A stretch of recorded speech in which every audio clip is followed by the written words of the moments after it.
আজ আমি খুব সিম্পল বাট টেস্টি একটি রেসিপি আপনাদের সাথে শেয়ার করব। শীতকালে দুপুরে গরম ভাতের সঙ্গে যদি এই শিম বাটা রেসিপিটি থাকে তাহলে কিন্তু নিমেষেই এক থালা ভাত শেষ হয়ে যাবে।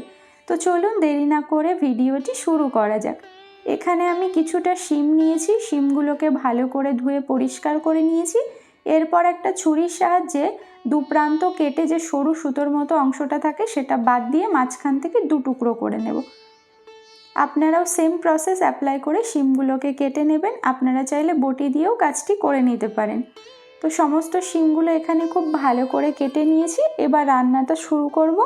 তার জন্য গ্যাসে কড়াই বসিয়ে কড়াইয়ের মধ্যে কেটে ধুয়ে রাখা শিমগুলোকে দিয়ে দিচ্ছি। শিম দেওয়ার পরে এখানে দিয়ে দিচ্ছি পরিমাণ মতো জল আর দিয়ে দিচ্ছি এখানে লবণ দিয়ে খুব ভালো করে মিশিয়ে নিতে হবে।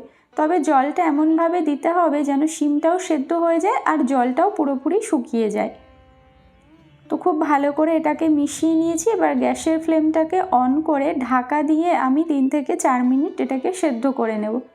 3-4 মিনিট পর ঢাকনাটা খুলে নিয়েছি। তো দেখুন শিমগুলো অনেকটাই এখানে আমার সেদ্ধ হয়ে গেছে। আমি ঢাকা দিয়ে আরও 3 মিনিট এটাকে সেদ্ধ করে নেব। তো টোটাল এখানে 7 থেকে 8 মিনিট লেগেছে শিমগুলো সেদ্ধ হতে। তো দেখুন জলটাও শুকিয়ে গেছে আর শিমটাও ভালো মতো সেদ্ধ হয়ে গেছে। এবার এগুলোকে নামিয়ে একটা পাত্রে রেখে দেব।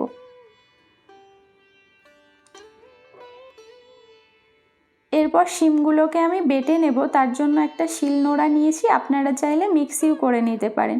সেদ্ধ করা শিমগুলো নিয়ে নিয়েছি আর দিয়ে দিচ্ছি এখানে 5টা কাঁচা লঙ্কা। ঝালটা কিন্তু আপনারা আপনাদের স্বাদ মতো ব্যবহার করবেন। এবার এটাকে আমি ভালো করে বেটে নেব। শিলনোড়াতে কোনো জিনিস বেটে রান্না করলে কিন্তু এর স্বাদটাই আলাদা হয়। তো খুব ভালো করে এখানে মিহি করে আমি বেটে নিচ্ছি।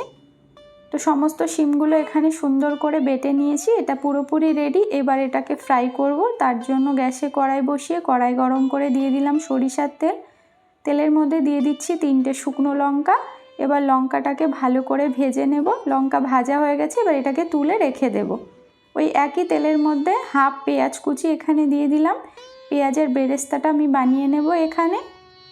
তো পেঁয়াজটাকে আমি হাই ফ্লেমে গোল্ডেন ব্রাউন করে ভেজে নিয়েছি। এর থেকে বেশি ভাজার প্রয়োজন নেই। এবার পেঁয়াজগুলোকে তুলে আমি একটা পাত্রে রেখে দেব। এরপর ওই একই তেলে ফোড়নে দিয়ে দিলাম একটা শুকনো লঙ্কা, দিয়ে দিলাম এখানে 1/4 চা চামচ কালো জিরে। ফোড়নটাকে একটু ভালো করে ভেজে নিয়েছি। দিয়ে দিচ্ছি গ্রেট করে রাখা রসুন। আর এখানে এই রান্নাতে কিন্তু থেতো করে বা গ্রেট করা রসুনই ব্যবহার করবেন, তাহলে ফ্লেভারটা বেশি স্ট্রং হবে।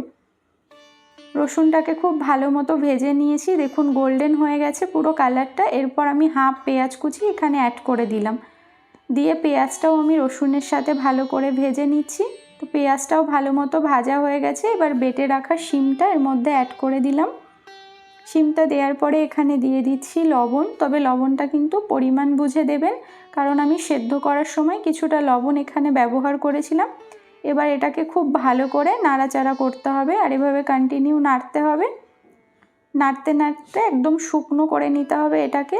যতটা ড্রাই হবে তত কিন্তু খেতে বেশি ভালো হবে। যখন দেখবেন এভাবে কড়াই থেকে উঠে আসবে তখন বুঝবেন এটা একদমই রেডি হয়ে গেছে। তো নামানোর আগে এখানে দিয়ে দিচ্ছি সামান্য কয়েক দানা চিনি আর যে শুকনো লঙ্কা ভেজে রেখেছিলাম সেটা এখানে হাত দিয়ে এভাবে ক্রাশ করে দিয়ে দিচ্ছি। চিনিটা কিন্তু একদমই সামান্য দেবেন, কারণ শিম কিন্তু একটু মিষ্টি হয় খেতে, সেজন্য মিষ্টির পরিমাণটা বুঝে দেবেন। তো রান্নাটা কমপ্লিট হয়ে গেছে পুরোপুরি। এবার এটাকে আমি একটা প্লেটে নামিয়ে উপর থেকে পেঁয়াজের ব্রেস্তা দিয়ে দিয়েছি শুকনো লঙ্কা ক্রাশ করে আর কিছুটা কাঁচা সরিষার তেল দিয়ে এটাকে সার্ভ করে নিয়েছি। তো রেসিপিটি আপনাদের কেমন লাগলো অবশ্যই কমেন্ট বক্সে জানাবেন। সবাই ভালো থাকবেন, সুস্থ থাকবেন।